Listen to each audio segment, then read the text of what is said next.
This is the journey to one Africa. As an immigration of the Republic of Kiribati. The Assembly will now hear an address by His Excellency Mr. Bassirou Diomaye Diakhar Faye, President of the Republic of Senegal. I request protocol to escort His Excellency and invite him to address the Assembly.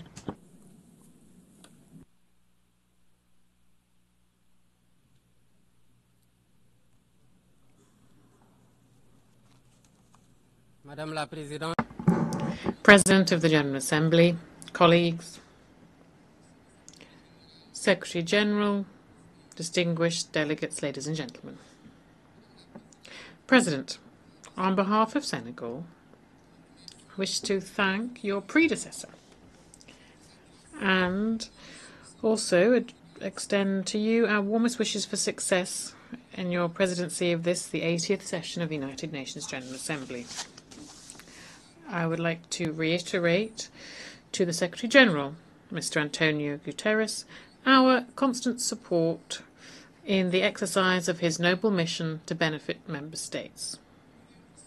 We are meeting today in this symbolic place of universal dialogue, aware that we carry the burden of history and the urgent nature of the tasks before us today. The theme of this session, Better Together, 80 years and more for peace, development and human rights, reminds us, indeed, the founding pact of the United Nations. It is a pact of peaceful coexistence, collective security, and an international order based on the law. On this foundation, the United Nations has made undeniable progress in cooperation and solidarity to prevent conflict, promote international peace and security, and to settle disputes.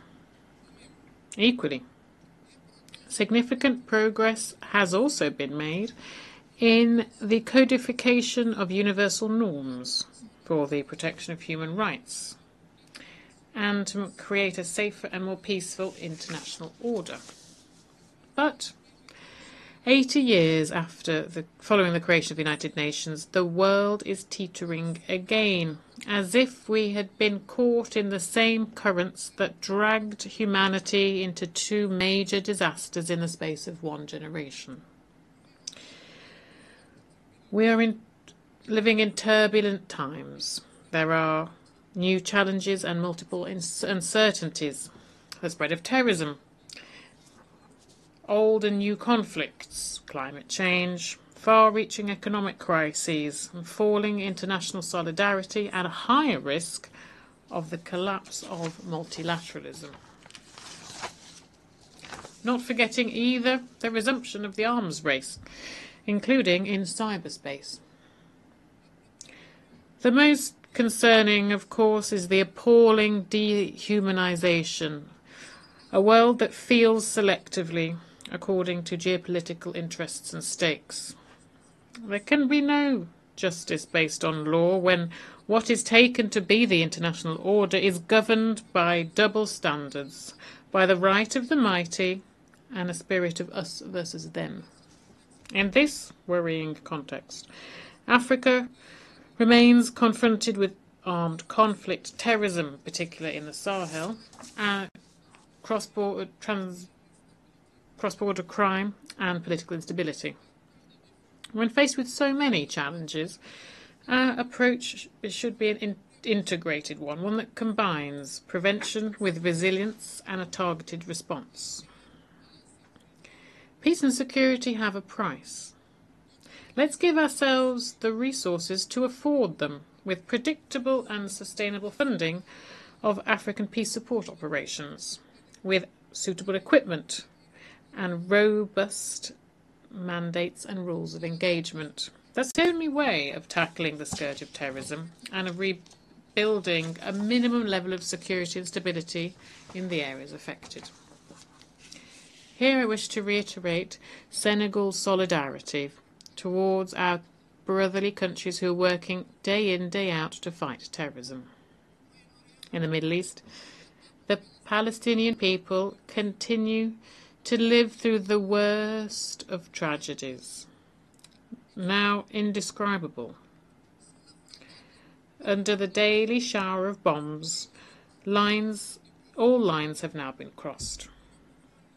We cannot stay silent nor look away, because Gaza is no longer alive. Gaza, the land of blood, sweat and tears, has become hell for thousands of souls of all ages trapped in an open-air prison. Men, women and children are in agony every day, deprived of food, water and health care. Senegal reiterates its strong condemnation of this tragedy that nothing can justify. In its capacity as chair of the Committee for the Inalienable Rights of the Palestinian People, Senegal believes that only the creation of an independent and viable Palestinian state will bring lasting peace for all parties, each of them within safe and internationally recognized borders. Ladies and gentlemen, 80 years ago, the founding fathers of the UN committed, when they created the UN, to spare succeeding generations from the scourge of war, which twice in a quarter of a century had caused millions of deaths and unutterable suffering. On behalf of Senegal, I wish to pay tribute to those pioneers and all of those who have embodied the universal values of our organisations, often at the cost of their own lives. In this world in crisis, our principles and our actions must remain the same. Peace over conflict, justice over indifference, and partnership over struggles for power. But this is only possible if we have a strong and revitalised multilateralism to make a single framework for action in favour of peace, stability, dialogue, cooperation and the peaceful settlement of disputes. For multilateralism to survive, it needs to rediscover its very foundations: shared responsibility and proactive solidarity, the respect for international law and universal justice, in line with the statutes of the International Court of Justice and the International Criminal Court. In addition, we also cannot ignore the need for reform of the global political, economic and financial governance systems. The UN, through its universal vocation, must take the lead on this, on the to make deliberations and decisions more democratic, legitimate and better representative of its member states. In 1945 there were 51 of them, and today there are 193. Here I wish to reiterate the support of Senegal for the Eswatini Consensus, for a fairer and more equitable representation of African countries at the Security Council. It is high time that the global economic and financial governance is more just and more inclusive, for it to meet the real needs of funding to sustainable development. We know full well that public aid is not the solution. Other tools exist, for example, an equitable global fiscal framework, so that taxes are paid in the place where wealth is produced. Access to credit on sustainable terms, so that debt burdens don't hinder development efforts in our countries. Finally, the effective implementation of the Seville Commitment, the Pact for the Future and the Sustainable Development Goals, to ensure better access to healthcare, water, food, education, energy and digital technologies. Global heating also deserves our attention. It's not simply a threat, but it is an existential question. Reality that hits those who contributed to it least the hardest.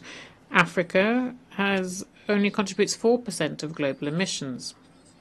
And however, drought, flooding, coastal erosion, food insecurity are part and parcel now of the lives of our peoples. This is a double burden that has become untenable. Senegal would like to reiterate its commitment to the Paris Climate Agreement and calls for a just and fair climate transition through the use of available resources to ensure universal access to electricity and launch competitive industrial development.